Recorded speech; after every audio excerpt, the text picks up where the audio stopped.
She was floating in my pool like it was a resort she paid for, sunglasses on, wine glass in hand, and when I asked her what she was doing, she had the gall to say, "This is community property, sweetheart. You should be grateful we're using it." That was the moment I realized this wasn't going to be a one-time incident. This was war. I had moved to this quiet patch of farmland 2 years ago, far from the tight concrete blocks and HOA board meetings that had drained me back in the suburbs. I bought the land flat and square, cleared out the broken fence, and poured every extra dime into building a modest farmhouse, a few animal pens, and a small in-ground pool for the grandkids when they visited. Nothing fancy, just enough to make the place feel like home. I liked the solitude, the open sky, the silence interrupted only by the breeze moving through the corn and the occasional cluck of hens. That peace was what I paid for, but peace, it turns out, has a way of attracting chaos. The first time I saw Karen was when I was building the pool deck. She leaned over my fence like a curious giraffe and said, "I hope you're putting in something the neighborhood can enjoy." I thought she was joking, so I chuckled and said, "Not unless the cows want to tan." She didn't laugh. Her eyes scanned my backyard like she was appraising it for resale value, and then she walked off muttering about bylaws. I didn't think much of it at the time. Maybe she was just nosy, maybe she was just being neighborly in the most awkward way possible. But then came the first real trespass. I had gone into town for the afternoon to pick up supplies. It was a hot summer day, and I made sure to cover the pool with the safety net and lock the back gate before leaving. When I got home, I noticed the gate was wide open and the net tossed to the side like a discarded napkin. There were towels laid out on my lawn chairs, music playing from a small Bluetooth speaker, and a faint smell of lavender body spray in the air. My boots squished on the wet path as I stepped closer. That's when I saw her, Karen and 3 of her friends splashing and laughing like they'd booked a weekend getaway. I stood there stunned, long enough that Karen finally noticed me. She waved, not embarrassed in the slightest, and shouted, "Oh hey, we thought you were out for the day. It's so hot, and we figured why not take a quick dip." I told her to get out. Now, her friends grabbed their bags and climbed out quickly, but Karen stayed put, swirling her glass in the water and looking at me like I was the one trespassing. "This isn't very neighborly of you," she said. "You know, the pool is technically within the HOA boundary. It's practically common space." I told her as calmly as I could, while steam was practically pouring out of my ears, that my property was outside the HOA's reach, that I had paperwork, survey maps, legal fencing. But Karen didn't believe in paperwork. She believed in her own self-appointed authority. She finally got out, grabbed her flip-flops, and left in a huff. I thought that would be the end of it. A misunderstanding, maybe a boundary lesson learned. But no, the next morning I found wet footprints on the concrete. The cover had been tampered with. My new lawn chairs smelled like coconut tanning oil. She'd come back, probably after dark. I reinforced the gate with a new padlock, added motion sensor lights, and set up a camera facing the pool. I even posted a discreet but firm sign near the back fence. Private PROPPRTLI. No TRESPASSANG. But Karen had a way of treating rules like suggestions meant for other people. 2 nights later, the cameras caught her climbing over a stool, pulling the latch with a broomstick, and waltzing in like it was her backyard. When I confronted her again, she was less cheerful and more defiant. "You're the only one around here who's being difficult," she said. "Everyone else agrees this should be a shared space." "Who's everyone?" I asked. She flinched, then deflected, calling me antisocial and paranoid. "You know what happens when people like you isolate themselves. The neighborhood turns against them." I told her I didn't care if the entire HOA council came marching across my cornrows.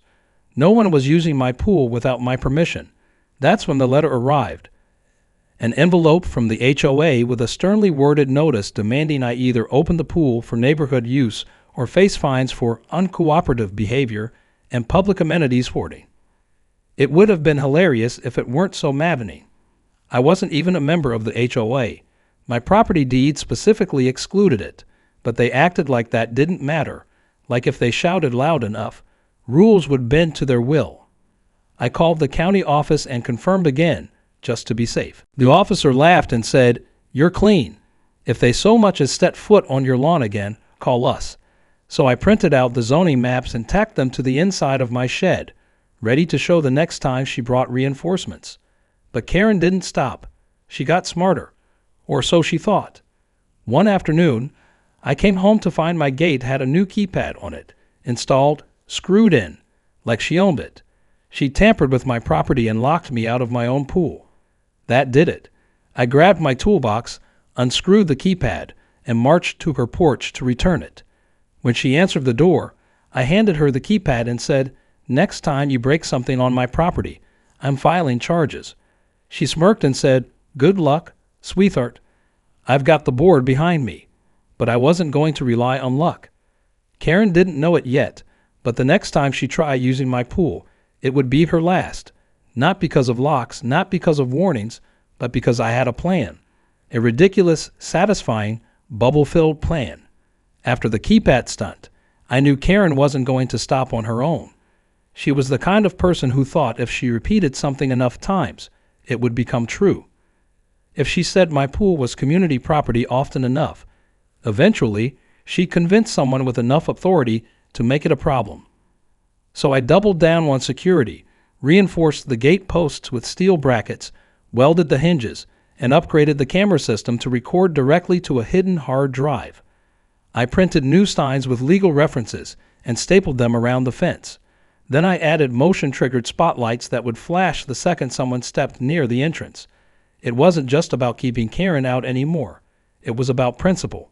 But Karen didn't back off. The very next weekend, I went into town for half a day to pick up fencing supplies, and when I came back, there she was again. This time, not just floating around lazily with her friends, but hosting what looked like a full-blown poolside brunch. 6 or 7 women sipping mimosas, giggling, laying out towels like they were at a spa retreat. A table with finger sandwiches and cut fruit, music blaring from a Bluetooth speaker.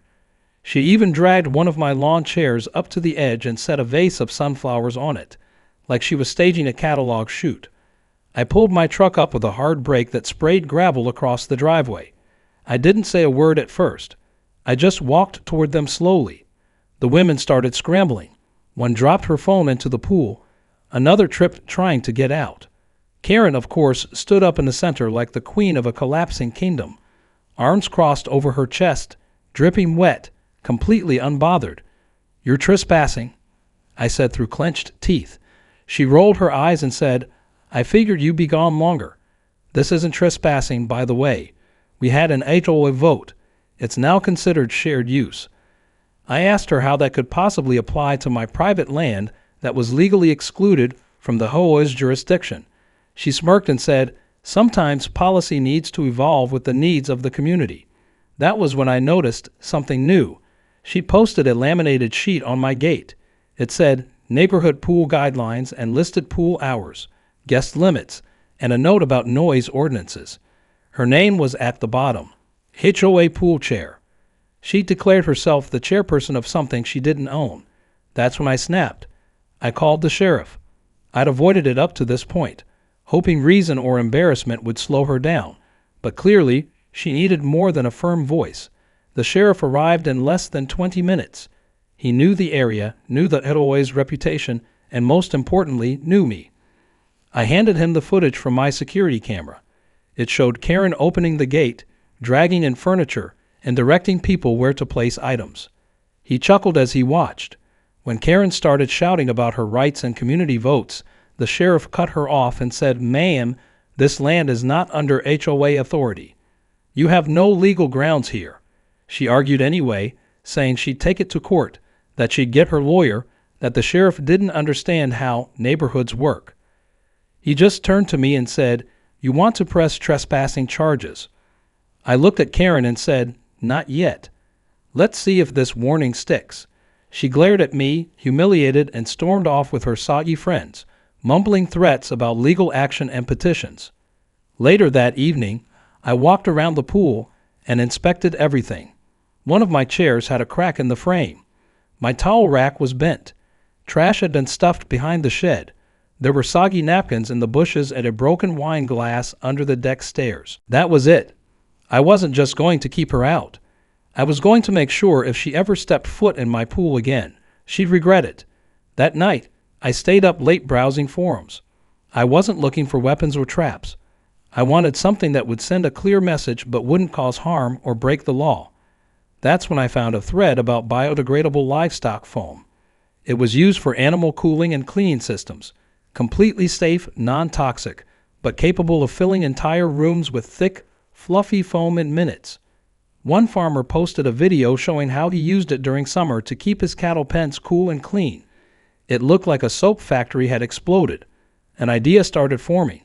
What if I installed a weight-triggered system in the pool? Something that would release the foam only when someone stepped in who shouldn't be there. It wouldn't damage the water, it wouldn't stain anything, but it would turn the pool into a frothy, chaotic mess.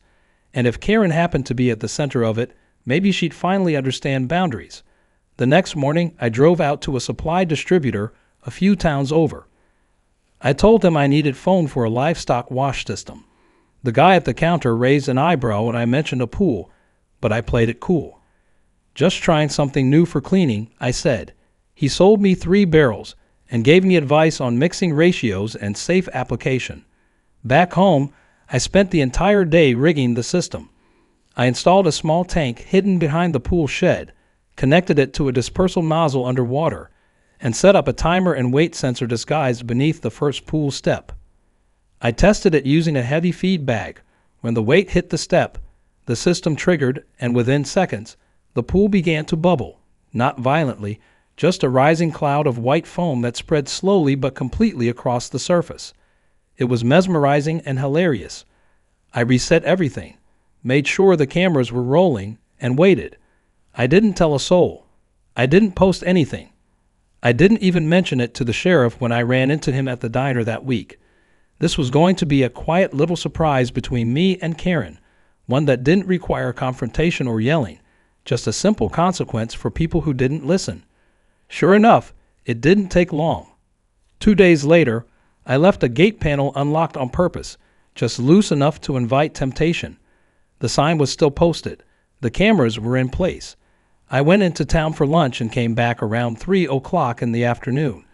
My phone buzzed halfway home. Motion detected at pool gate. I pulled over and checked the footage. There she was, in a pink sun hat and oversized sunglasses, holding a mimosa pitcher and barking orders at 2 other women. I leaned back in my truck seat, smiling as I watched her step down into the water, unaware that the countdown had already started. The moment her foot hit the second step, the hidden sensor activated.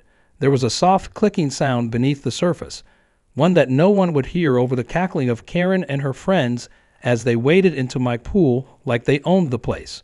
For 10 long seconds, nothing happened. Then, just as Karen tilted her head back and shouted something smug about the neighborhood finally coming together, a faint gurgling bubbled up from the deep end. One of her friends glanced at the water, puzzled. Karen didn't notice. She was too busy adjusting her sunglasses and tossing her sun hat toward one of the lawn chairs, like a queen disrobing for a royal swim. The foam started slow, just a frothy shimmer along the edges. Then it surged. A wave of thick, white, biodegradable bubble foam erupted from the pool vents, swirling and spreading like a sudsy tidal wave. Within seconds, the entire surface was covered in bubbles. One woman screamed, slipping on the submerged step and grabbing onto Karen's arm. Another tried to climb out, but the foam clung to everything, making it hard to see or move. Karen stood frozen, waist deep in bubbles, her expression shifting from confusion to horror as the foam rose past her chest and toward her face. "What is this? What did you do?" she shrieked, slapping at the bubbles as if they were attacking her. Her friends stumbled around blindly, hands outstretched, coughing and sputtering. Even though the foam was non-toxic and odorless, it wasn't dangerous, just ridiculous, exactly as planned. Back at the edge of my property, I stood behind the shed, watching it unfold on the live feed from my phone. I had angled the camera to catch every humiliating second. Karen, flailing and shrieking like she'd been thrown into a car wash, was now completely covered. Her pink sun hat floated by like a tiny lifeboat in a sea of chaos. One of her friends crawled onto the pool deck, slipped on the suds, and landed face first in a pile of foam, only to burst into a fit of panicked laughter. Another was trying to dig through the bubbles, looking for her phone. I waited until they were all out, dripping and gasping, and only then did I step out from behind the shed. I clapped slowly, my boots crunching across the gravel. Karen turned, her face red with embarrassment, foam dripping from her arms like soap-covered seaweed. "You think this is funny?" she shouted. "You assaulted us. You'll be sued." I stopped at the edge of the pool fence, calm as a preacher on Sunday. "There's a camera right there," I said, pointing up. "It's all recorded. You entered private property, ignored the no trespassing signs, and triggered a harmless deterrent system. The only thing that attacked you was your own arrogance." She tried to storm past me but slipped again and nearly took one of her friends down with her. I offered no help, just let them fumble through the gate and out to the street, leaving a trail of soap bubbles and soggy towels behind them as they disappeared into the distance, still yelling about legal action. As they disappeared, I turned back to the pool. The foam was already beginning to settle, the filtration system working perfectly to disperse and drain it. By sundown, it would be crystal clear again. Later that evening, I reviewed the footage, trimmed it down, and saved it on a separate hard drive. Not for public humiliation, not yet anyway, just insurance. The next move would be Karen's, and I wanted to be prepared. I didn't have to wait long. The very next morning, I found a bright red flyer shoved into my mailbox. Emergency home meeting tonight.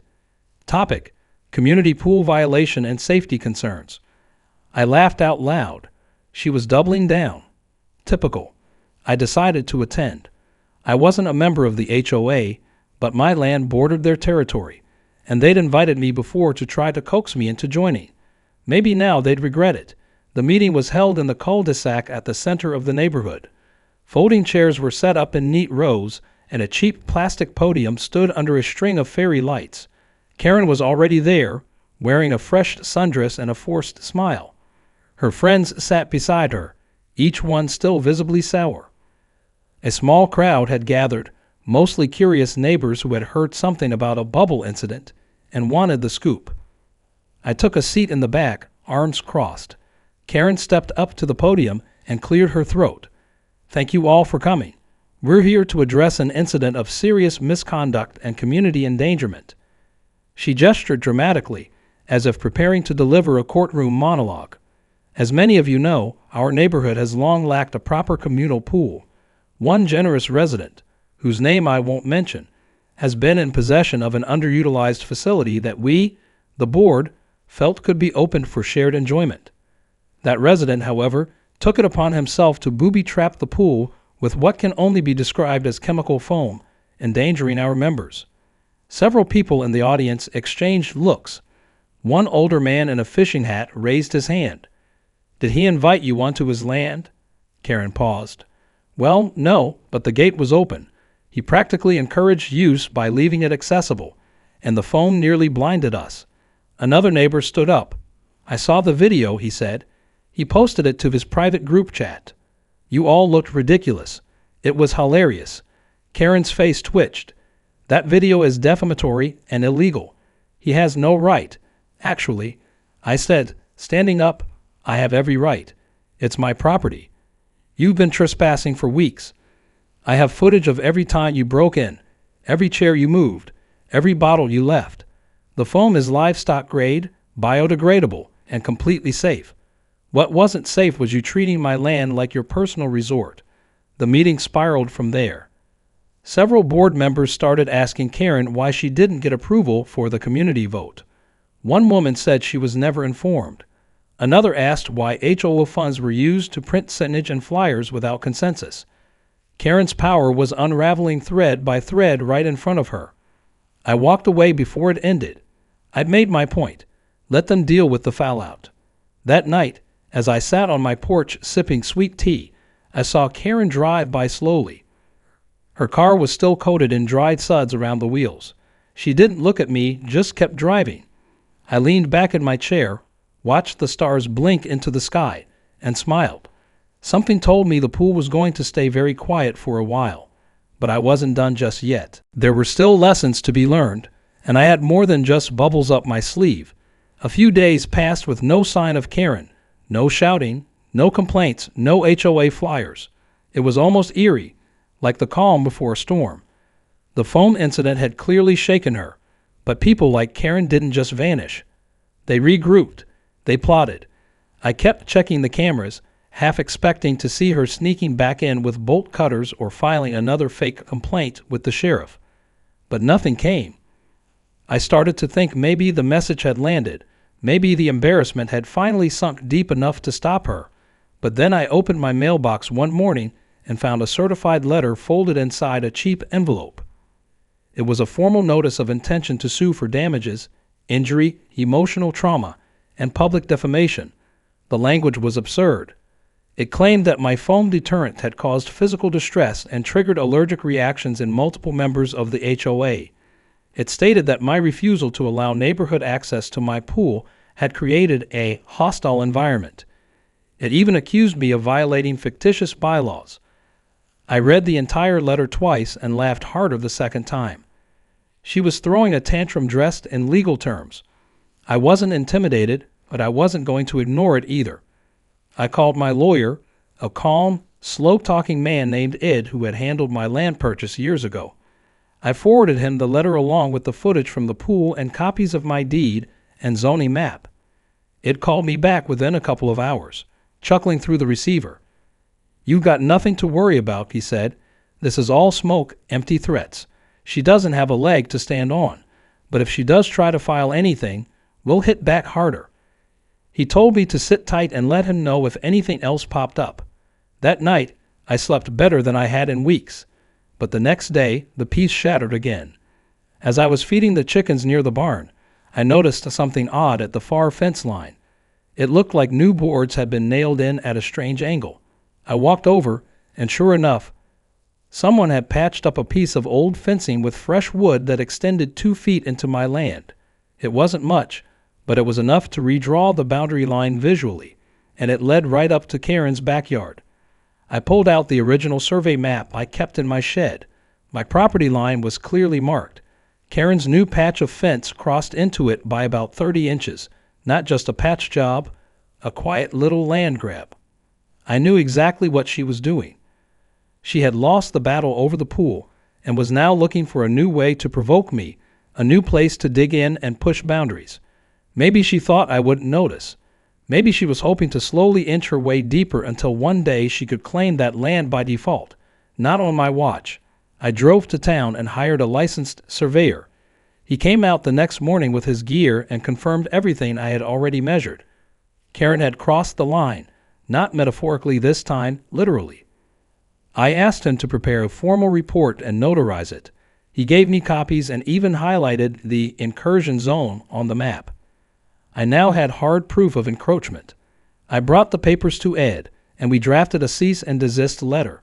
Short, sharp, legal. It demanded immediate removal of the fence addition and restoration of the original boundary. It warned of further action if she did not comply within 5 business days. We mailed it certified, and I personally slid a copy under her front door. Karen didn't respond. She didn't yell or throw a fit, but 2 nights later, I saw her in her backyard under cover of darkness, trying to paint the new fence slats to match the old ones, hoping to make them less noticeable. She knew she was in the wrong. She was just trying to hide it. But the bigger surprise came from the HOA itself. Word had clearly spread about the pool incident and Karen's latest stunt. That week, I saw 3 HOA board members walking door to door, handing out flyers and holding clipboards. Curious, I followed them discreetly and watched as they knocked on doors and spoke to neighbors. Later, one of them approached me at the gas station. A quiet woman named Martha, who had never said much at the previous meetings. She told me the board was conducting a confidence vote. Apparently, several members were upset about Karen's behavior, the misuse of funds, the public embarrassment, the legal threats. Martha said the HOA wasn't just a group of busybodies. Some of them genuinely cared about the neighborhood's reputation and peace. She apologized for everything Karen had done and asked if I would consider giving a statement at the next meeting, not to accuse, just to clarify. I agreed, mostly because I wanted Karen's authority pulled from the root. At the next meeting, the turnout was bigger than usual. People brought lawn chairs. Some brought snacks. Karen arrived late and tried to take her usual seat at the front, but the rest of the board had arranged things differently. No podium, no announcements, just an open discussion circle. When it came time to speak, I kept it simple. I explained how many times Karen had trespassed, the damage caused, the fake keypad, the fake guidelines, and the foam incident. I explained the fence line encroachment. I held up the survey map and asked anyone to tell me if that looked like community property. No one did. A few people clapped, not out of celebration but support. Quiet, decent people who were just tired of the drama. Karen didn't speak. She just sat there with her arms crossed, her mouth a tight line, her face pale. Later that night, I saw something unexpected. Karen's house had a for sale sign in the front yard. Bright red letters freshly planted in the grass. Either the pressure had finally gotten to her, or someone in her family had convinced her it was time to go. I didn't celebrate, not openly. But I did take a slow walk out to the pool, turned on the underwater lights, and sat down with my feet in the water. The bubbles were gone. The signs were still posted. The gate was locked, and for the first time in a long while, the only sound was the wind in the trees and the occasional splash of a frog near the edge. Peace had returned, but I knew better than to trust that it would last. People like Karen never disappear quietly. They wait. They regroup. But this time, I would be ready. For a week, the neighborhood sat in an awkward, almost artificial stillness. Karen's house with the for sale sign became something of a local curiosity. People would slow down as they drove by, some shaking their heads, others smirking, like the ending to a long and ridiculous chapter was finally being written. But I wasn't celebrating yet. I'd lived long enough to know that just because someone says they're leaving doesn't mean they've let go. And with Karen, everything came with layers of resentment, spite, and last-minute tricks. So I stayed alert, even as the calm settled in. The surveyor's flag still marked the edge of my land where Karen had crossed the boundary. She never removed the new fence board, but she did stop trying to hide it. It just stood there like a monument to her stubbornness, and I left it there too. A silent reminder to her and the rest of the neighborhood of what happened when someone tried to take what didn't belong to them. It was 3 days after the meeting when the next twist came. I was out in the barn oiling the tractor when I heard tires on gravel, slow and deliberate. I stepped outside and saw a sleek black SUV pull into my driveway. Out stepped a man in a neatly pressed gray suit, carrying a leather briefcase. He looked like the type who didn't own a single shirt without a matching tie. He smiled too wide, too polished. He introduced himself as Darren Walsh, an attorney representing the Homeowners Association, said he wanted to speak with me about a recent property dispute. I told him to get to the point, and he opened his briefcase like it was a treasure chest. Inside was a thick packet of documents, all stamped and highlighted. He handed me a summary sheet and explained, very politely, that the HOA had conducted a vote to formally request jurisdiction over shared-use spaces within the neighborhood's buffer zone, which, according to their newly drawn map, included the southeastern edge of my property. He pointed with a silver pen right at the pool. I didn't laugh. I didn't even speak. I just stared at him as he rattled off bylaws, amendments, and community decisions, as if I was supposed to be impressed. When he finished, he asked me if I had any questions. I said, "Only one. Did Karen put you up to this?" He hesitated just enough for me to know the answer. He shifted his stance and said something vague about civic duty and neighborhood cohesion. I told him he was wasting his time. My property was zoned independently, outside the HOA's control, and the county had confirmed it multiple times. He tried to hand me more papers, but I didn't take them. Instead, I pointed to the camera mounted on the corner of my shed and told him he had 30 seconds to leave or I'd have the sheriff escort him out. He nodded once, still smiling, and backed toward his car. As he drove off, I could see Karen sitting in the passenger seat, barely visible behind dark, tinted windows, so she hadn't given up. She was just using proxies now, people with law degrees and plastic smiles to do her dirty work. I called it again, told him everything, and forwarded photos of the new document. He called the county clerk and confirmed the obvious. The HOA had no legal claim over any part of my property, buffer zone or not. The entire stunt was just noise, another way to wear me down or scare me into surrendering. But this time, Ed suggested a different approach. If Karen was going to keep testing limits, maybe it was time to make things public. He told me to upload the footage, the survey maps, the fence encroachment, and even the HOA letter to a private video account and share the link with the board and a few trusted neighbors. Let them see the whole pattern. Let them realize who they'd been listening to. I did exactly that. No edits, no narration, just a clean presentation of facts, dates, and actions. The response came faster than I expected. Within 24 hours, 3 board members contacted me directly. One apologized. Another said he was stepping down until things were sorted out. The third asked if I would consider speaking to a journalist who was doing a piece on rural HOA conflicts and property rights. I declined the interview but gave him permission to share the footage. I wasn't interested in becoming a headline. I just wanted peace. Then came the final twist. A week later, I got a call from a man named Russell who said he was a friend of Karen's husband. He explained that Karen was being removed from the board entirely, effective immediately, and that her house had officially gone into escrow. She was moving, not just across the neighborhood, but out of state. Apparently, her husband had received a job transfer, and they were heading south. He said it with a kind of nervous relief, like someone who had finally removed a splinter he'd been living with for years. The next morning, the moving truck arrived. Karen didn't make a scene. She didn't come over. She didn't even look in my direction. She just loaded boxes into the truck while movers hauled furniture out the door. I watched from my porch, coffee in hand, not out of glee, but closure. Sometimes the best revenge is simply outlasting the storm. By sundown, the truck was gone.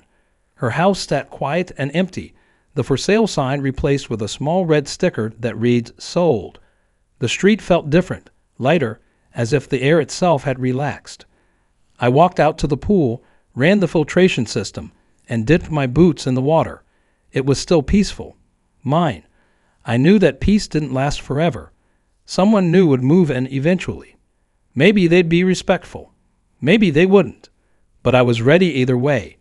Karen had taught me a valuable lesson, that defending your land isn't just about fences or gates.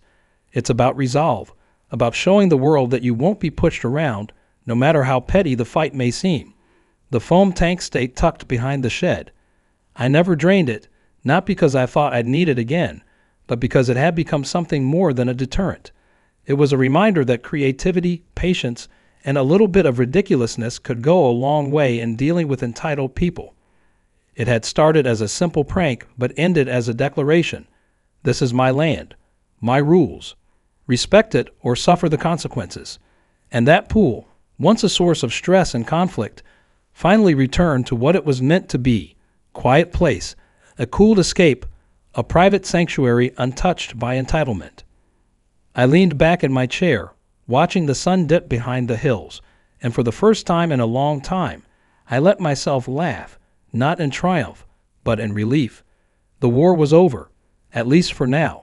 It had been 3 weeks since Karen left, and not a single sign of her lingered other than the faint tire tracks that had once marked her side of the gravel road. Her fence still stood, crooked and overextended into my land, but I decided to leave it for now. Let the new owners deal with it, or ask me about it properly, if they notice. I was done spending energy fighting ghosts. The pool had remained untouched since the day her moving truck pulled away, and for the first time in a long while, I was able to walk out in the morning without bracing myself for a new surprise or violation. The neighborhood felt different. People were more relaxed. A couple of neighbors I had barely spoken to came by with baked goods or a quick wave across the property line. One of them, an older man named Don, even stopped his truck and called out to me while I was stacking firewood. He said he never liked how the HOA handled things and that Karen had made everyone nervous. He chuckled and added that he still replayed the story of the bubble foam in his head when he needed a good laugh. That little moment stuck with me. I had been so wrapped up in protecting my land and defending my privacy that I hadn't realized how many people had quietly been rooting for the outcome without ever getting involved.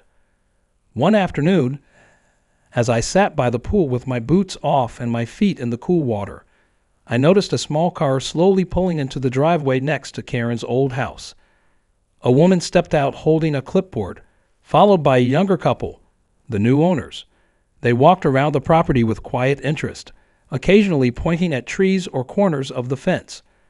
I stayed put, just watching, not wanting to intrude. Eventually, the woman leading the tour waved and smiled politely. I nodded back. Later that evening, I saw the couple again. They were standing near the fence line right where Karen's boards had crossed over into my land. The man looked down at the surveyor's flag still planted in the grass, then leaned in to inspect the slats. I walked over slowly, hands in my pockets, and introduced myself. They said their names were Jake and Eliza, newly married, moving from the city to escape the noise and raise chickens. That alone earned a point in my book. They brought up the fence right away, said they'd already looked over the property lines and realized the addition wasn't right. I told them the story plainly, without bitterness. Karen had ignored the boundaries and built over my line out of spite. I handed them a copy of the old survey and said they could take their time figuring out what they'd wanted to do. Jake laughed and said they'd already planned to tear it down and build a proper one together anyway. He even asked if I had any good lumber sources nearby. It was the first time in a long time that I had a conversation with a neighbor that didn't feel like a standoff.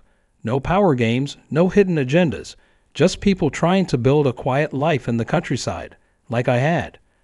We stood there for nearly an hour, talking about soil, weather patterns, and the best way to keep foxes out of a chicken coop.